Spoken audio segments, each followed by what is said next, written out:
Gujarat one विभाग की team के द्वारा आज सवेरे माले में स्थित एक प्राइवेट लकड़ी के गोडाउन पर पहुंचकर कार्रवाई की जा रही है। वर्ष 2024 में इस लकड़ी के गोडाउन को वन विभाग गुजरात की टीम के द्वारा सील किया गया था और लगभग 6 करोड़ की खेर की लकड़ी बताई गई है।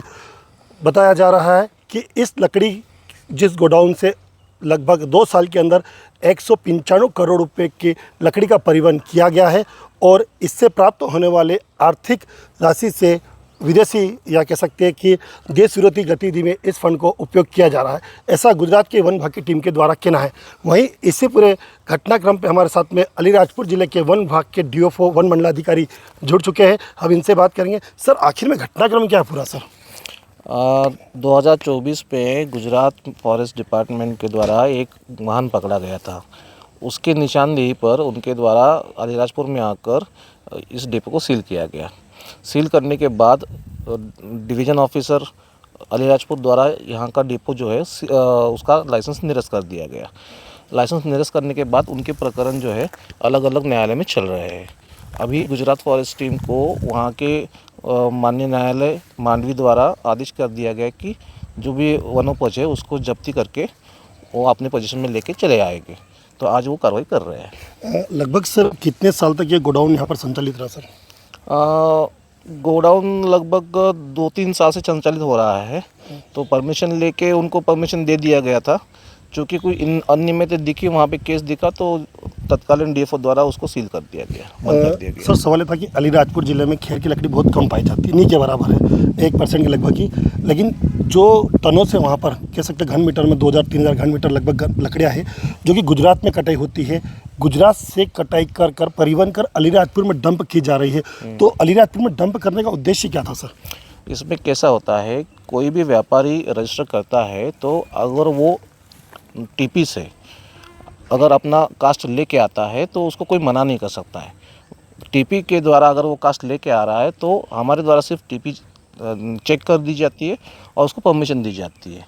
वो कहाँ से माल उठा रहा है और पहला टीपी किसने दिया, अगर गुजरात से अगर वो माल कट रहा है या किसी अन्य जगह से माल कट रहा है तो वहाँ से प्रथम टीपी इशू करने वाले अधिकारी कर्मचारियों का दायित्व है कि वो सही टीपी कट रहा है।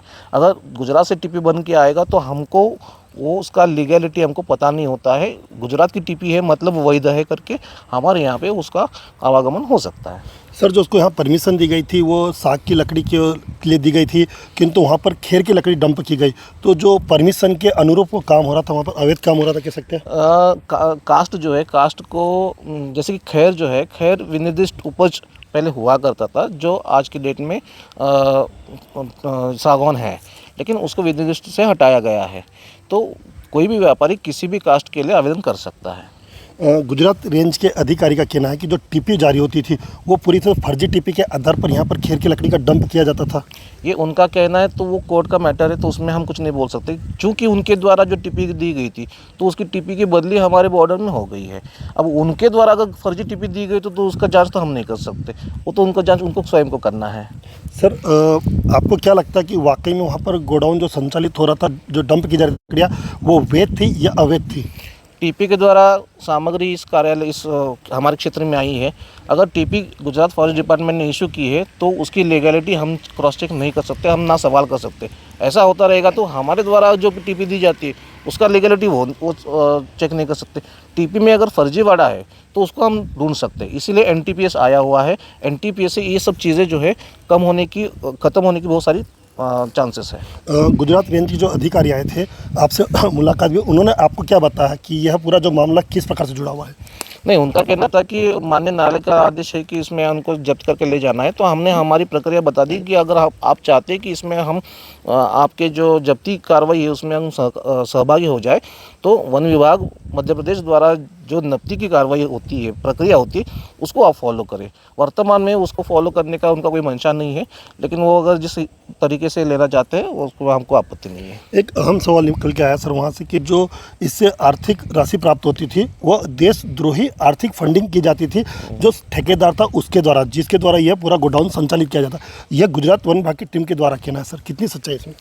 ये सवाल जो है मेरे कार्यक्षेत्र से बाहर है। जी ये थे हमारे साथ में वन मंडलाधिकारी जिन्होंने बताया कि जो अलीराजपुर में खेर की लकड़ी का गोडाउन था जहाँ पर गुजरात वन विभाग की टीम के द्वारा कार्रवाई की जा रही है उसके बारे में उन्होंने विस्तृत जानकारी दी। राकेश चौहान, अलीराजपुर।